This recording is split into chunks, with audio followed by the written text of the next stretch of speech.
وقال تعالى أعوذ بالله من الشيطان الرجيم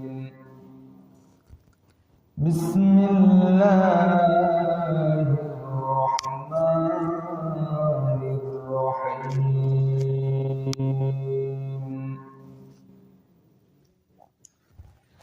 يا أيها الذين آمنوا توبوا إلى الله توبة نصوحا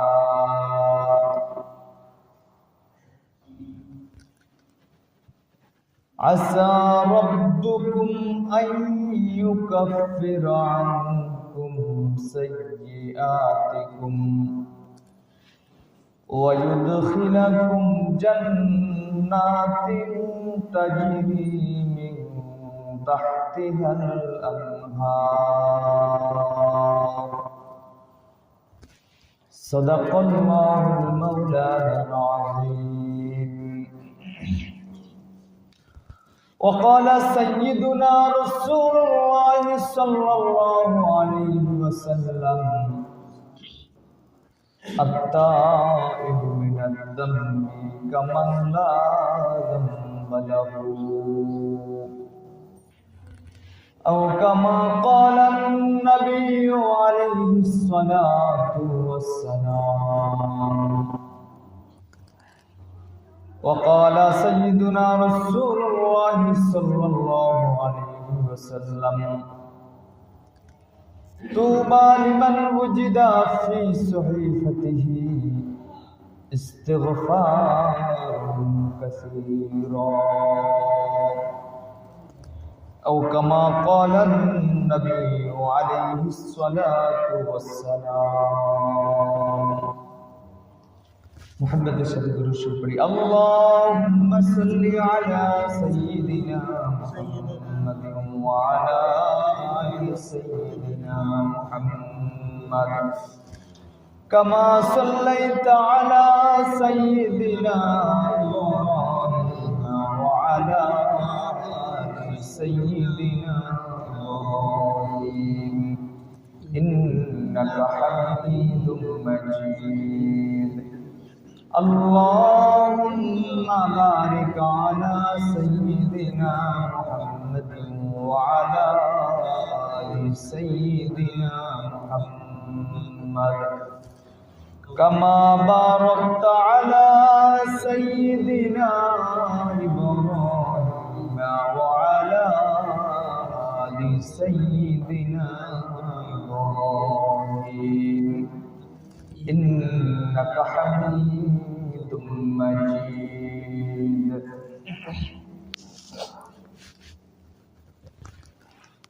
मुअज़्ज़ज़ मुकर्रम हज़रत उपस्थित मुसल्लियान किराम, আল্লাহ জল্লে জালালুহু আম্মা নওয়ালুর দরবারে অসংখ্য অগণিত শুকরিয়া জ্ঞাপন করি। আল্লাহ তাআলা আমাদেরকে অত্যন্ত দয়া মহব্বত করে আদর স্নেহ করে আল্লাহ তাআলার ঘরে আসার, কোরআন হাদিস থেকে কিছু কথা বলা শোনার সুযোগ দান করে আল্লাহ তাআলা আমাদেরকে সম্মানিত করেছেন। এই জন্য আমরা আল্লাহ তাআলার দরবারে শুকরিয়া আদায় করি। আলহামদুলিল্লাহ আলহামদুলিল্লাহ। সম্মানিত উপস্থিতি, আমরা ইংরেজি ক্যালেন্ডার হিসেবে, গণনা হিসেবে আমরা একটি বছর প্রায় পার করার পথে। অল্প কিছুদিন বাকি আছে, অল্প কিছুদিন পরেই ইংরেজি গণনা হিসেবে, বৎসর হিসেবে আমাদের থেকে একটা বছর অতিবাহিত হয়ে যাচ্ছে।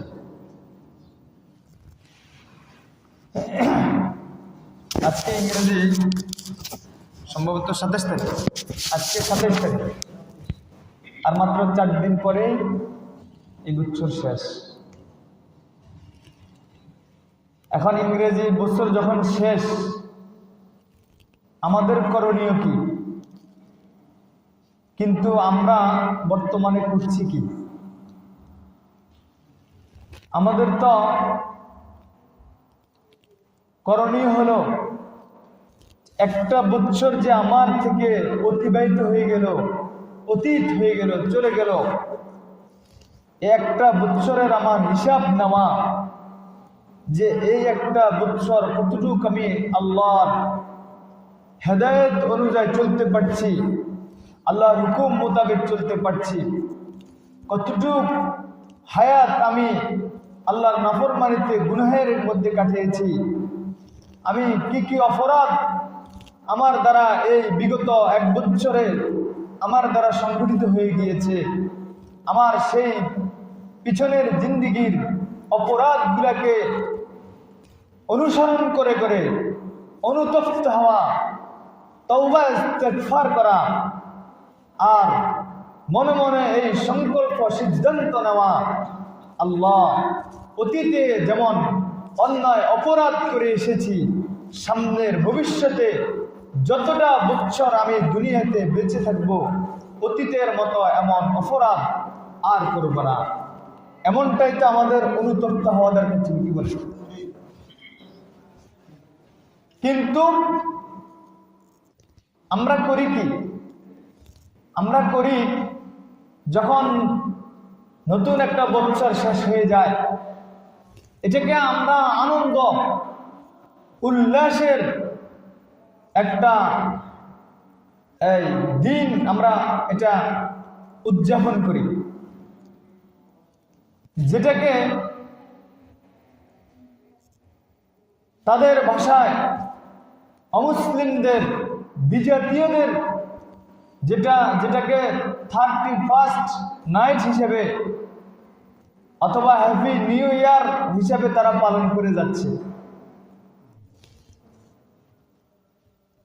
এজন্য আমাদের আজকের আলোচনার বিষয় হবে, যখন একটা বছর অতীত হয়ে যায়, আরেকটা বছরের আগমন ঘটে, তখন আমাদের খুশি আর আনন্দ উল্লাসের সময় নয়, এটা হলো আমাদের পরিতাপ আফসোসের জীবনের জিন্দেগির হিসাব নেওয়ার টাইম। এই জিন্দেগিকে আমরা আমাদের হিসাব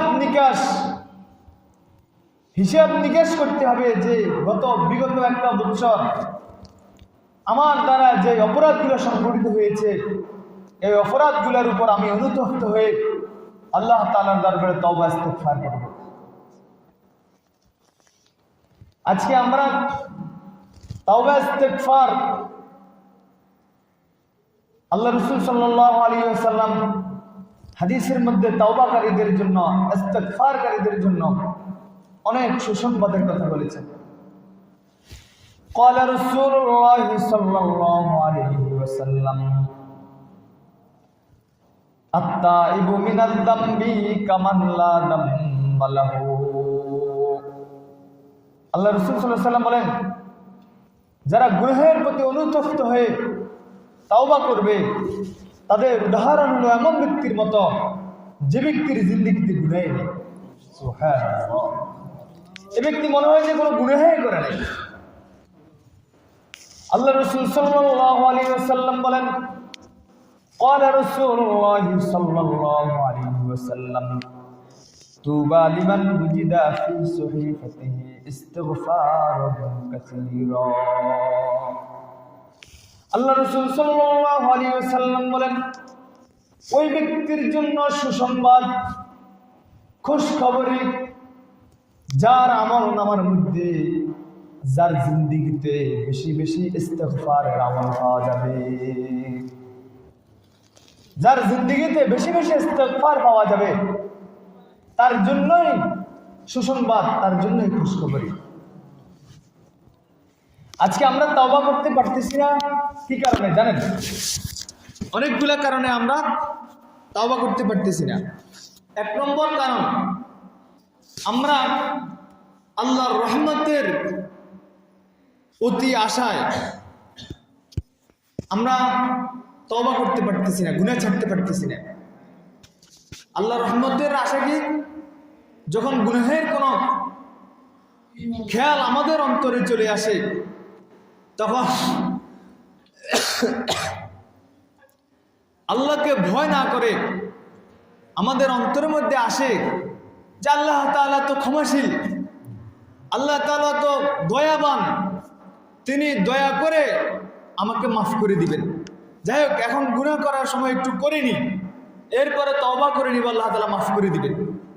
কি বলেন? এই একটা আশায়, আল্লাহর রহমতের এরকম আশায় অনেকেই গুনাহের মধ্যে লিপ্ত হয় কি হয় না? এটা আসলে আল্লাহর রহমতের আশা নয়, আল্লাহর রহমতের সাথে তামাশা। কে বলছেন? থানভী রহমতুল্লাহ আলাইহি বলছেন, যারা আল্লাহর রহমতের আশায় গুনাহ করবে, যে এখন গুনাহ করিনি, পরে মাপ চেয়ে নিলে তো আল্লাহ তাআলা মাফ করে দিবেন, আল্লাহ তো রহমান, আল্লাহর রহমতের আশায় আল্লাহ মাফ করে দিবেন, এই আশায় যারা ইচ্ছাকৃত গুনাহ করবে, এটা আল্লাহর রহমতের আশা নয়, আল্লাহর রহমতের সাথে এটা তামাশা। এজন্য হযরত ওমর রাদিয়াল্লাহু তাআলা আনহুর কাছে একজন ব্যক্তি এসে বলল, খলিফাতুল মুসলিমিন, গুনাহ ছাড়তে পারি না, বেশি বেশি গুনাহ হয়ে যায়। ওমর রাদিয়াল্লাহু তাআলা আনহু বললেন, কি কারণে গুনাহ ছাড়তে পারো না? কোন কারণে? কি সেই কারণ? কি কারণে গুনাহ ছাড়তে পারো না?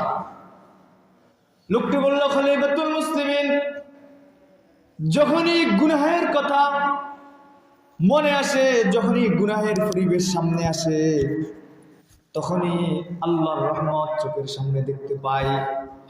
আল্লাহর রহমত চোখের সামনে এসে যায় যে আল্লাহ ক্ষমা করে দিবেন, তা আল্লাহর ক্ষমার কথা চিন্তা করে গুনাহ করে ফেলি, গুনাহ থেকে বাঁচতে পারি না। ওমর রাদিয়াল্লাহু তাআলা আনহু বলেন যে গুনাহ করার সময়ও যদি আল্লাহর রহমতের আশায় বসে থাকি আল্লাহ মাফ করে দিবেন, তাহলে আল্লাহর ভয়টা কোন জায়গায় হবে? আল্লাহকে ভয় করার তো একটা জায়গা থাকতে হবে। আল্লাহকে ভয়টা কোন জায়গা হবে? গুনাহ করার সময় যদি আল্লাহর রহমতের আশায় গুনাহ করি, তো আল্লাহর ভয়টা কোন জায়গায় হবে? তাহলে গুনাহ করার এক নম্বর কারণ আমাদের কি? আল্লাহর রহমতের আশায় যে আল্লাহ আমাদেরকে মাফ করে দিবেন, এই কারণে আমরা গুনাহ করে বসি। 2 নম্বর, আমরা গুনাহ করি, অনেকে মনে করি যে তকদিরে যা আছে তো তাই হবে। তকদিরে যদি জান্নাত থাকে তো জান্নাতে যাবো, তকদিরে যদি জাহান্নাম থাকে তো জাহান্নামে যাবো। তো এত আমল করি, এত কষ্ট করি, এত নামাজ রোজা করি, কি দরকার? তকদিরে যা আছে তো তাই হবে। কি বলবেন? এরকম বলি কি বলি না? বনি ইসরাইলের যুগে একজন ব্যক্তি আল্লাহ তাআলাকে উদ্দেশ্য করে বলেন,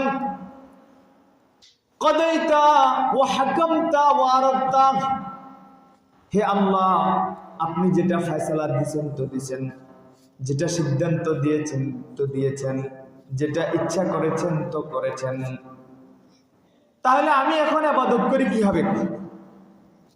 আমি ইবাদত করে আমার কি লাভ হবে? আমার তকদিরে তো যা আছে তাই হবে, তকদির তো আমার লেখা হয়ে গিয়েছে। তো আল্লাহ তাআলা তখন গায়েবে আওয়াজের মাধ্যমে তাকে শুনিয়ে দিলেন, ওই যুবককে শুনিয়ে দিলেন যে, হে যুবক, আমি আল্লাহ তোমাকে সৃষ্টি করেছি, আমি সৃষ্টিকর্তা হিসেবে তোমার তকদির তো আমি নির্ধারণ করতে হবে, এটা আমার কাজ, এটা আমার দায়িত্ব।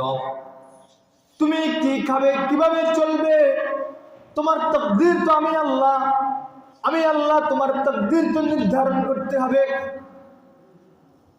কিন্তু তুমি তো আমার বান্দা হিসেবে তোমার তো কিছু করণীয় আছে, তুমি কি করছো? আমি আল্লাহ হিসেবে দায়িত্ব তোমার তকদির নির্ধারণ করে দেওয়া, কিন্তু তুমি আমার বান্দা হিসেবে তুমি আল্লাহর জন্য তোমার কি দায়িত্ব তুমি পালন করছো? এই কারণে রাসূল করিম সাল্লাল্লাহু আলাইহি ওয়াসাল্লাম মুআয ইবনে জাবাল রাদিয়াল্লাহু তাআলা আনহু রাসূল সাল্লাল্লাহু আলাইহি ওয়াসাল্লামের পিছনে ঘোড়ার উপরে ছিলেন। এমন সময় আল্লাহ রাসূল সাল্লাল্লাহু আলাইহি ওয়াসাল্লাম মুআজ ইবনে জাবাল রাদিয়াল্লাহু তাআলা আনহুকে বললেন, মুআজ, আল্লাহ তাআলার একটা হক আছে বান্দার উপরে, বান্দার একটা পাওনা আছে আল্লাহর কাছে। আল্লাহর একটা পাওনা আছে বান্দার কাছে, আর বান্দার একটা পাওনা আছে আল্লাহর কাছে।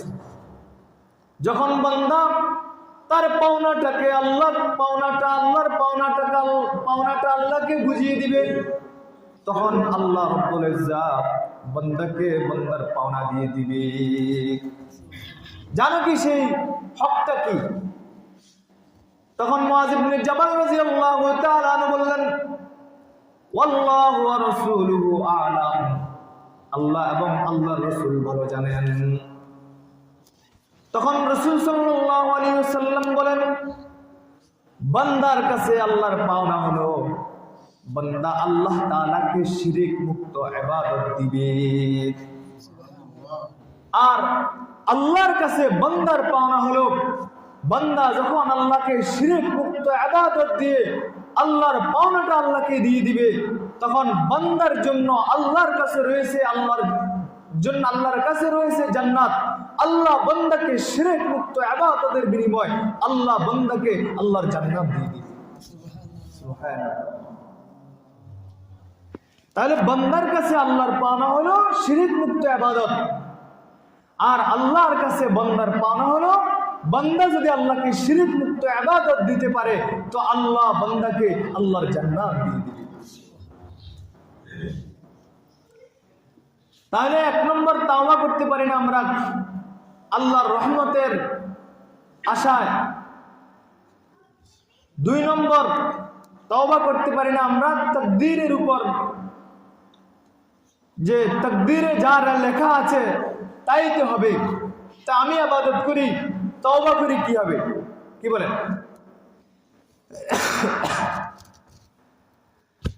3 নম্বর আমরা তওবা করতে পারি না, সেটা হচ্ছে আমাদের জীবনের অতিরিক্ত আশায়, জীবনের ব্যাপারে অতিরিক্ত আশায়। যে আমার বয়স যে পরিমাণ হয়েছে, আমি মনে করি আরো অনেক বছর তো আমি বেঁচে থাকবো, আমার তো এখন অনেক সময় আছে, আমি জীবনের শেষ সময় গিয়ে তওবা করে নিব, চিল্লা দিয়ে দিব, কোন একজন হক্কানি আলেম ধরে ফেলবো। কি বলেন? এরকম চিন্তা আমাদের অনেকের ভিতরে আছে কি নাই? আছে। এই ধারণাটা আমাদেরকে তওবা থেকে ফিরিয়ে রাখছে। অথচ মানুষের মৃত্যু কিন্তু এভাবে হবে না। মানুষের মৃত্যু হবে তামুতুন কামা তাঈশুন, বান্দা যেভাবে তার জীবনটাকে চালাইবে তার মৃত্যুটা ঠিক সেভাবে হবে। কি বলছি বলেন? বান্দার জীবন বান্দা যেভাবে চালাবে তার মৃত্যু সেভাবে আসবে। এটা আল্লাহ রাসূল সাল্লাল্লাহু আলাইহি ওয়াসাল্লাম, বুখারী শরীফের হাদিস। আল্লাহ রাসূল সাল্লাল্লাহু আলাইহি ওয়াসাল্লাম ফরমান, তামুতুন কামা তাঈশুন, যেভাবে তোমার জিন্দেগি তুমি চালাইবে মৃত্যু তোমার সেভাবেই হবে। আজকে আমাদের অনেকের দিকে লক্ষ্য করলে দেখা যায়, অনেকের তো আশা, অনেক বড় আশা, অতিরিক্ত আশা, আমি আরো অনেক জীবন বেঁচে থাকবো। আবার অনেকের বাপখানি অবস্থাখানি এমন হয় যে মনে হয় যে দুনিয়াতে যেই কদিন আছি খাওয়া দাওয়া ফুর্তি করা, এরপরে আর কোনো কিছু নেই, শেষ। দুনিয়াটাকে আমরা কি মনে করি? জিন্দেগির শেষ মনে করি। এই জন্য একজন কবি বলেছেন, मौत को समझा है गाफिल इख्तितामे जिंदगी, दर हकीकत मौत है सुबह है दवामे जिंदगी। हाय, আমরা মনে করি মৃত্যুটাই শেষ। मौत को समझा है गाफिल इख्तितामे जिंदगी, গাফিল লোকেরা মনে করে মৃত্যুটাই জীবনের শেষ, মৃত্যু হয়ে গেলে আর কোনো সমস্যা নেই, আর কিছু নেই, আর কিছু নেই। অথচ দর হাকিকত মৌত है सुबह है दवामे जिंदगी, মৌত হলো মানুষের জীবনের সুবহ সাদিক। মৃত্যু হয়েছে মানে তোমার জীবনের সবেমাত্র শুভে সাদিকে উদিত হয়েছে।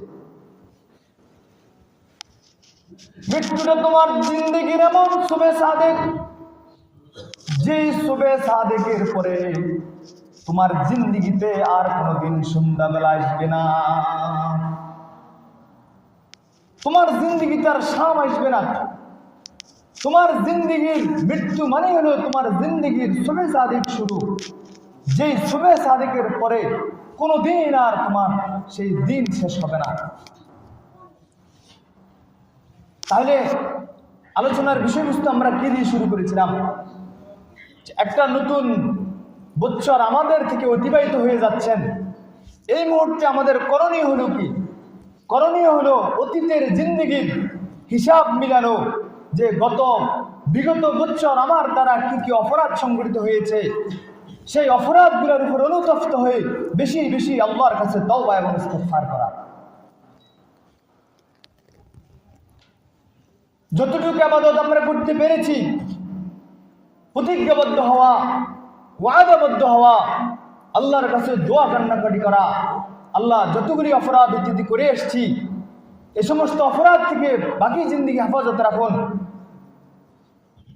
এবং বাকি জিন্দেগি যাতে আমলি জিন্দেগি কাটাইতে পারি এর জন্য বেশি বেশি আল্লাহর কাছে দোয়া করা।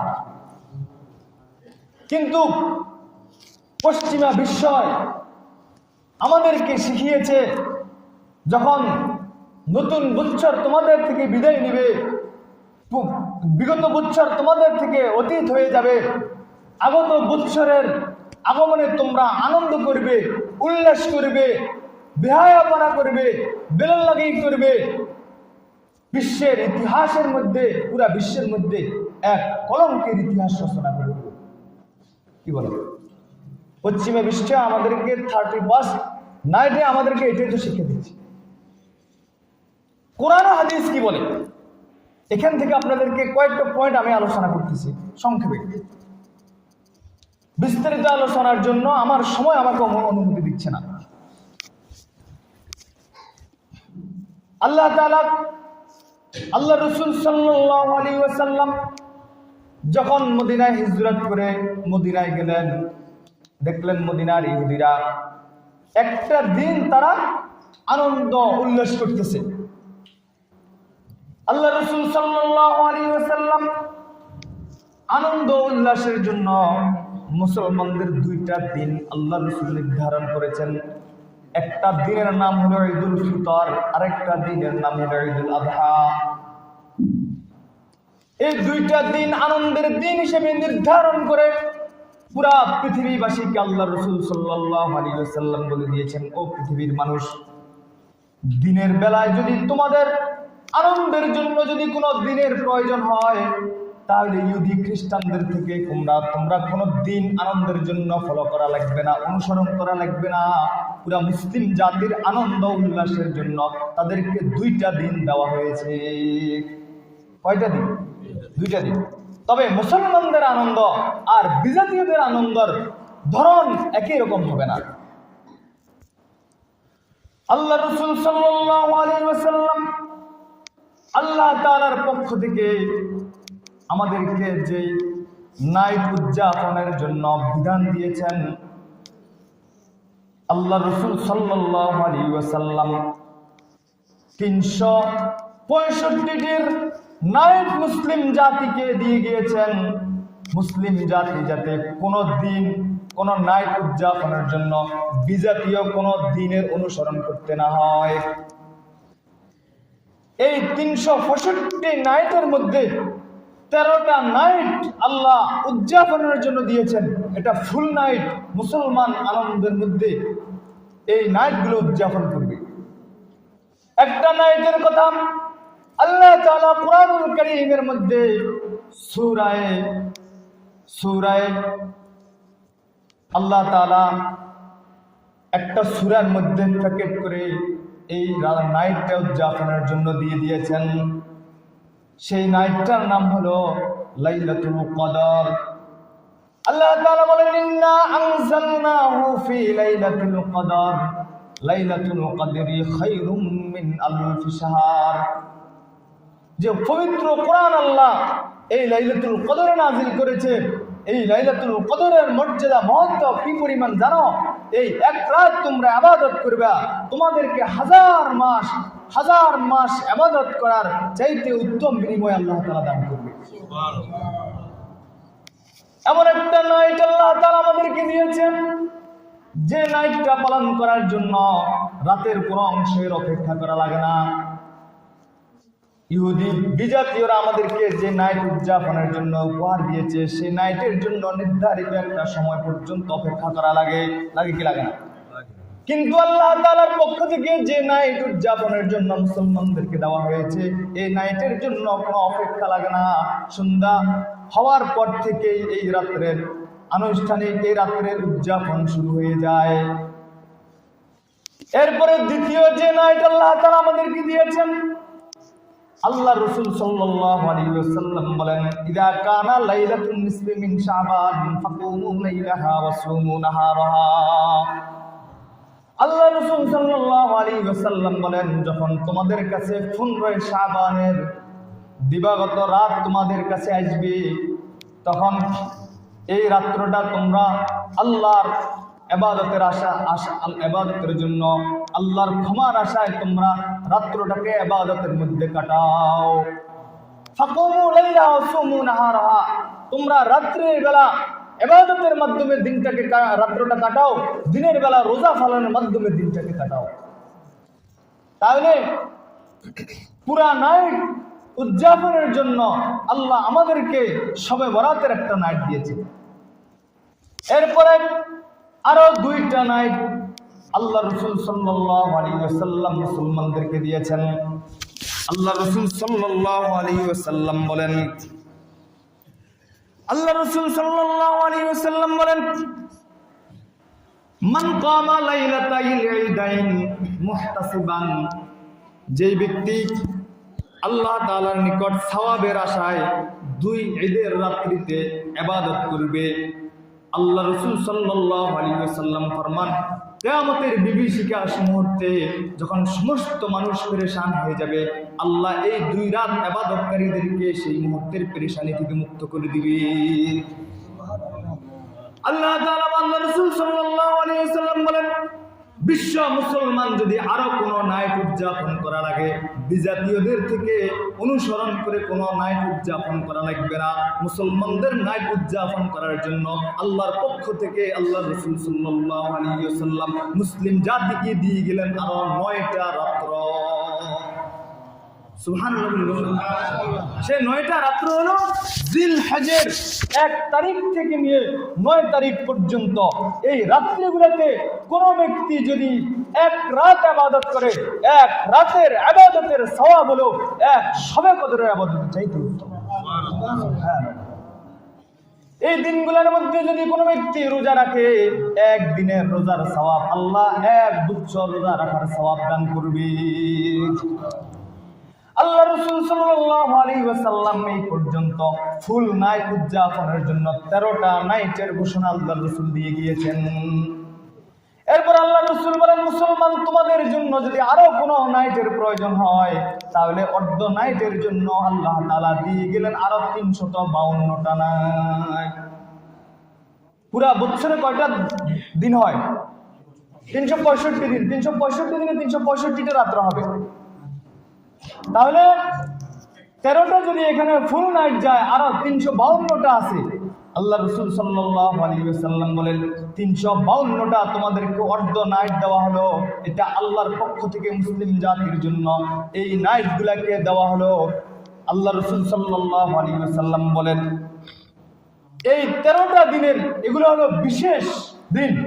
এগুলোতে আল্লাহ তাআলা একবারে সন্ধ্যা থেকেই আল্লাহ প্রথম আসমানে নেমে আসেন। আল্লাহ প্রথমে আসমানে চলে আসেন, আলা মিন মুস্তাগফিরিন ফাগফির লাহু আলা মিন মুস্তারজিকিন ফারজুকাহু। আল্লাহ তাআলা প্রথম আসমানে এসে বান্দাকে ডাকতে থাকে, কে আছো অভাবগ্রস্ত আছো, আমার কাছে বলবে, আমি অভাব দূর করে দিব। কে আছো গুনাহ মাফ চাইবে, আমি তোমার গুনাহ ক্ষমা করে দিব।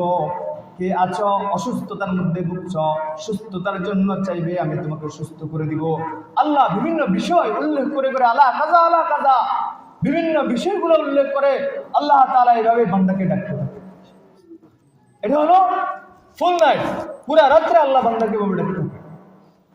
আর গুলো হলো বাকি অন্য দিনের, যখন রাতের শেষ প্রহর আসে তখন আল্লাহ তাআলা বান্দাকে উদ্দেশ্য করে ডাকতে থাকে, আলা মিন মুস্তাগফিরিন ফাগফির লাহু, আলা মিন মুস্তারজিকিন ফারজুকহু। অন্য রাত্রিতে আল্লাহ রাতের শেষ ভাগে এসে বান্দাকে ডাকতে থাকে। তাহলে কি বুঝে গেল? ফুল পুরা বৎসরের মধ্যে 13টা নাইট আল্লাহ মুসলমানদেরকে উদযাপনের জন্য দিয়েছেন, আর হাফ নাইট 352টা নাইট আল্লাহ মুসলমানদেরকে উদযাপন করার জন্য দিয়েছেন। এরপরেও যদি কোনো মুসলমান যদি এই নাইট উদযাপনের জন্য কোনো বিজাতীয় কালচারের, বিজাতীয় কোনো নাইটের যদি অপেক্ষা করে, তাহলে এই মুসলমানদের উদাহরণ হবে ওই ব্যক্তির মতো, যে ব্যক্তি কোটিপতির ছেলে, বাবার 100 তলা ভবনের বিল্ডিং রয়েছে, এয়ার কন্ডিশনের ব্যবস্থা আছে, এসির ব্যবস্থা আছে। 100 তলা যদি ভবন হয় সেখানে কতটা রুম হবে? 100টা রুম নাকি আরো অনেক বেশি? যদি 100টা তালা হয়, একটা তালায় 10 রুম করে হইলেও তো বহুত রুম হয়। বলেন তো, এমন ব্যক্তির ছেলে যদি বাবার 100 তলা ভবন থাকা সত্ত্বেও কোনো বস্তিতে গিয়ে কোন কুড়ে ঘরের মধ্যে, কোন টিনের ঘরে, কোন সনের ঘরে যদি রাত্র কাটায়, তাহলে এই লোকটাকে পুরা পৃথিবীর মানুষ কি বলবে? পাগল বলবে, মস্তিষ্ক বিকৃত বলবে, আধা পাগল বলবে। বলবে কিনা? মুসলমানদেরকে 365টা নাইট উদযাপনের জন্য আল্লাহ দিয়েছেন, 13টা দিয়েছেন ফুল নাইট উদযাপন, 352টা দিয়েছে হাফ নাইট উদযাপনের জন্য। এরপরও যদি মুসলমানের কোনো সন্তান যদি বিজাতীয়দের কোনো নাইট উদযাপন করে, এই মুসলমান হবে মস্তিষ্ক বিকৃত। কথা বলেন না? এই মুসলমানের উদাহরণ হবে এটা মস্তিষ্ক বিকৃত, এটা পাগল। পাগল ছাড়াই মুসলমানদের সভ্যতা রেখে বিজাতীয় অসভ্যতার অনুসরণ করতে পারে না। ইসলাম আমাদেরকে যে রাত্রিগুলো আমাদেরকে উদযাপনের জন্য দিয়েছে, এই রাত্রিগুলার মধ্যে কোন সহিংসতার ঘটনা পুরা পৃথিবীতে কেউ দেখাইতে পারে নাই। পারছেন?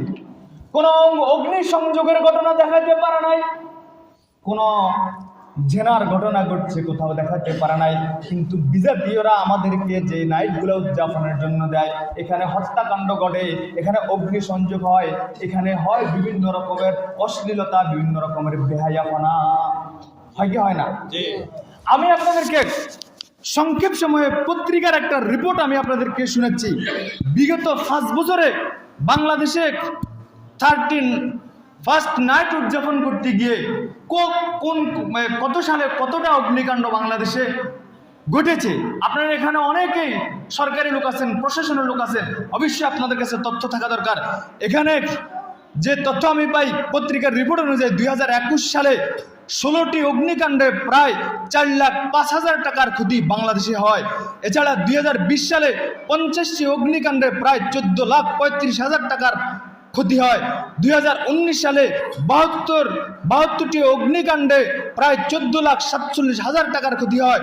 2018 সালে 42টি অগ্নিকাণ্ডের ঘটনায় প্রায় 56,06,000 টাকার ক্ষতি হয়। এসব এই 5 বছরে আমাদের দেশের শত শত জায়গায় অগ্নিকাণ্ডের ঘটনা ঘটেছে। হাজার হাজার কোটি কোটি টাকার ক্ষয়ক্ষতি বাংলাদেশের মানুষ ক্ষতিগ্রস্ত হয়েছে। এখানে 3,69,95,000 টাকার সম্পদ উদ্ধারণ করছে শুধু ফায়ার সার্ভিসের লোকেরা এই দিনগুলোতে। দেখেন, বিজেপিরা আমাদেরকে যে উদযাপনের জন্য যে দিন দিয়েছে, এই দিনের সাথে অশ্লীলতা রয়েছে, এই উদযাপনের সাথে, অনুষ্ঠানের সাথে বেহায়াপনা রয়েছে, হত্যাকাণ্ড রয়েছে, অগ্নিসংযোগ রয়েছে। আল্লাহ মুসলমানদেরকে যে দিন পালনের জন্য, যে নাইট উদযাপনের জন্য 365টি নাইট দিয়েছে, এগুলার সাথে অগ্নিসংযোগের কোনো সম্পর্ক নাই, এগুলার সাথে হত্যাকাণ্ডের সাথে কোনো সম্পর্ক নাই, এগুলার সাথে দর্শনের সাথে কোনো সম্পর্ক নাই। এই জন্য বলতে হবে, বিজাতীয়রা শান্তির নামে, আমাদেরকে আনন্দের নামে যে সমস্ত উদযাপনগুলোর কথা বলে, এটা মুসলমানদের মাঝে পুরা বিশ্বব্যাপী বিশ্বব্যাপী অস্থিতির পরিবেশ, অশান্তির পরিবেশ সৃষ্টি করার জন্য দিয়ে থাকে। কারণ মুসলমানদেরকে আল্লাহর পক্ষ থেকে যে বিধান দেওয়া হয়েছে, এই বিধানের চাইতে শান্তির বিধান পৃথিবীর কোনো ব্যক্তি আর দিতে পারে না। এজন্য আমাদের ইসলামে একমাত্র আমাদের শান্তি। কথা বলেন, আমাদের ইসলামে একমাত্র শান্তি। এজন্য ইসলাম ছাড়া আমরা অন্য কিছু মানি না, ইসলাম ছাড়া আমরা অন্য কিছু বুঝি না। কথা বলেন না কেন? ইসলাম ছাড়া, ইসলামিক সংবিধান ছাড়া অন্য কোন সংবিধান আমরা মানি না। অন্য সংবিধানের কবর রচনা করতে হবে, কোরআনের সংবিধান বাস্তবায়ন করতে হবে। সময় সংক্ষেপ, সময় নাই, ফরমে ফরমে আপনাদেরকে বুঝাতে পারবো। কোরআনের শাসন, শরিয়ার শাসন না থাকার কারণে পারিবারিক আমরা কতটা অশান্তির মধ্যে আছি, সামাজিক আমরা কতটা অশান্তি আছি, অর্থনৈতিকভাবে কতটা আমরা বিপদগ্রস্ত আছি, রাষ্ট্রীয়ভাবে আমরা কতটা বিপদগ্রস্ত আছি, একমাত্র কারণ হলো শরিয়ার শাসন না থাকার কারণে। আমার সময় আমাকে অনুমতি দিচ্ছে না, এই জন্য আমি বলতে পারছি না। যদি সময় থাকতো আমি আপনাদেরকে ফরবে ফরবে বলতে পারতাম। আজকে পশ্চিমা বিশ্ব আমাদেরকে গণতন্ত্রের নামে গণতন্ত্রের নামে আমাদেরকে যে শান্তির তারা সুসংবাদ দিচ্ছে, আশ্বাস দিচ্ছে, এই প্রক্রিয়ায় বিশ্বের কোন দেশে তারা শান্তি কায়েম করতে পারে নাই। এই প্রক্রিয়ায় কোন দেশে তারা শান্তি দেখাইতে পারে নাই। একমাত্র মুসলিম জাতি খেলাফার মাধ্যমে, শরীয়ী শাসনের মাধ্যমে পুরা বিশ্বকে দেখিয়ে দিয়েছেন শান্তির রাষ্ট্র কিভাবে প্রতিষ্ঠিত করতে হয়। এজন্য শান্তির রাষ্ট্র প্রতিষ্ঠিত করতে হলে শরিয়া শাসনের কোনো বিকল্প নাই। গণতন্ত্রের মাধ্যমে এই দেশে শান্তি শৃঙ্খলা জিন্দিগি তো আসবে না। এজন্য যদি মুসলিম উম্মার শান্তি ফিরে আনতে হয়, চূড়ান্ত একটাই পথ রয়েছে, চূড়ান্ত পথ, সেটা হলো শরিয়া শাসন। এজন্য গণতন্ত্রের বেড়াজাল থেকে, গণতন্ত্রের ধোঁকা থেকে আমাদের সবাইকে বাইরে আসতে হবে। গণতন্ত্রের কবর রচনা করে যদি আমরা কোরআন সুন্নাহর যদি ইসলাম হুকুম বাস্তবায়ন করতে পারি, আমাদের সংসারে, পরিবারে, সমাজে, রাষ্ট্রে, সব জায়গায় আমাদের উন্নতি, নিরাপত্তা আসবে। কথা বলেন ঠিক কিনা? ইনশাআল্লাহ রাজি আছি না আমরা? ইনশাআল্লাহ খেলাফত এই দেশে ইসলামী শরিয়া শাসন কায়েম হোক, এটা আমরা রাজি আছি ইনশাআল্লাহ। কে কে চান ইসলামী শরিয়া শাসন হলে আপনাদের জন্য কোনো অসুবিধা মনে করেননি? অনেকে মনে করে বাবুরে খাইছে, শরীয়ত যদি আইয়ে 14 খাইলে আজকে দিয়ে দেবো, জিনাকার দরা খাইলে ফাতর মারিব, এগুলা বলে। এখন এগুলা যখন বলা হয় তখন বলে ওরে বাবুর ইসলামী শরিয়ত তত কঠিন, থাক শরিয়ত পশ্চিমে বিশ্বে আমাদেরকে যেতে দিচ্ছে, এটাই ঠিক আছে। চুরি করলে ঘুষ দিয়ে বাঁচানো যা, হত্যাকাণ্ড করল নকল উকিল ধরাই সেখানে হাজারো মিথ্যার আশ্রয় নিই, অন্তত বাঁচা যায়। কি বল? শুধু আমরা এতটুকু জানি। আমি বলছি যে আমি সবগুলো কথা আপনাদেরকে এখন বুঝাতে পারবো না। আমরা শুধু এতটুকু জানি যে ইসলামী শরিয়া আসলে চোরের হাত কাটা যাবে, জিনাকারের পাথর নিক্ষেপ করা হবে। শুধু আমরা ভয়ঙ্কর কিছু কথা জানি, কিন্তু অর্থনৈতিক লাইনে কতটা উন্নতি মুসলমান করতে পারবে, মুসলিম জনগণের এবং সংখ্যাগরিষ্ঠ জনগণের কতটা নিরাপত্তা হবে, এটা ইসলাম ছাড়া অন্য কোনো ধর্ম দিতে পারবে না। এজন্য যেদিন আমরা গণতন্ত্রের কবর দিয়ে ইসলামী শরিয়া কায়েম করতে পারবো, সেদিন আমরা পূর্ণ শান্তির আশা করতে পারবো। দেখেন, আমি যে কথা নিয়ে আলোচনা করছিলাম, 31st নাইট উদযাপন করা, আমি কোরআন হাদিস থেকে আপনাদেরকে বলেছিলাম আল্লাহ তাআলা মুসলমানদেরকে নাইট উদযাপনের জন্য অনেকগুলা রাত্র দিয়েছে। আল্লাহ বলেন যে যদি মুসলমান কোন যুবক যুবতী তোমাদেরকে রাত্র যাপন করতেই হয়, তাহলে রাত্র জাগানোর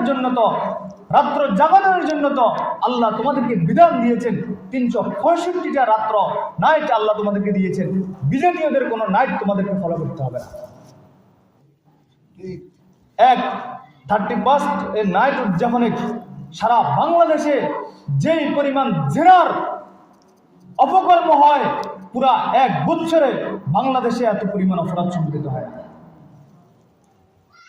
আপনার ওই যে নারায়ণগঞ্জ একটা হোটেল আছে, কি হোটেল, আমি পত্রিকার রিপোর্টে দেখলাম এই রাত্রিতে এই হোটেলের একটা টিকিট বিক্রি করছে 22,000 টাকা।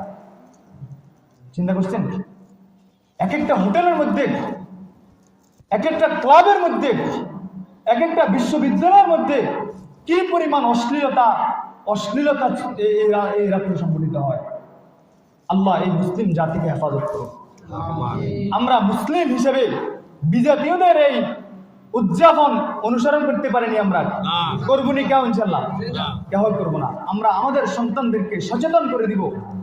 এই রাত্রিতে সন্ধ্যাবেলার সাথে সাথে রাতের শুরুতেই আমরা চেষ্টা করব ঘুমিয়ে যাওয়ার জন্য। এ রাত মুসলমানদের উদযাপনের জন্য নয়, মুসলমানদের উদযাপনের জন্য আল্লাহ